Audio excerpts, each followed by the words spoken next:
নবীজির আশেক দেখতে চান? তবে এই মানুষটাকে মন ভরে দেখে নিন। মুখে দাড়ি নেই, কিন্তু নবীর সম্মানের প্রতি ভালোবাসা ছিল আকাশচুম্বী। যে ভালোবাসা তাকে মঞ্চে তুলেছিল।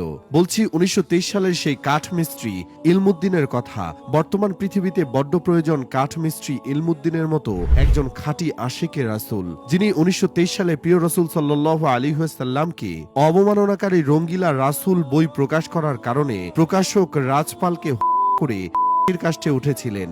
রাষ্ট্রের সকল আইনজীবীগণ ছিলেন তার পক্ষে। তারা বললেন, ইলমুদ্দিন তুমি শুধু বলবে, তখন তোমার মাথা ঠিক ছিল না। কিন্তু তিনি তা না বলে আদালতের কাঠগড়ায় দাঁড়িয়ে বললেন, আমি স্বেচ্ছায় সজ্ঞানে তাকে করেছি, কারণ সে আমার রাসূলকে রঙ্গিলা রাসূল বলেছে। যখন আইনজীবীগণ জিজ্ঞেস করলেন, তুমি এভাবে বলছো কেন? ইলমুদ্দিন হাসি মুখে বলেছিলেন, আমাকে স্বপ্নে রাসূল সাল্লাল্লাহু আলাইহি ওয়াসাল্লাম বলেছেন, ইলমুদ্দিন তাড়াতাড়ি এসো, আমি তোমার অপেক্ষায় আছি। রাসূল প্রেমী এই মানুষটির জানাজার ইমামতি করেছিলেন পৃথিবীর বিখ্যাত বুজুর্গ আল্লামা জাফর আলী খান। খাটিয়া বহন ও দেহ দাফন করেছিলেন বিশ্ববিখ্যাত কবি আল্লামা ডক্টর ইকবাল। সাহিত্য করার সময় অশ্রুসিক্ত নয়নে কবি আক্ষেপ করে বলেছিলেন, এই মূর্খ লোকটি আজ সকল শিক্ষিতদের হারিয়ে দিল।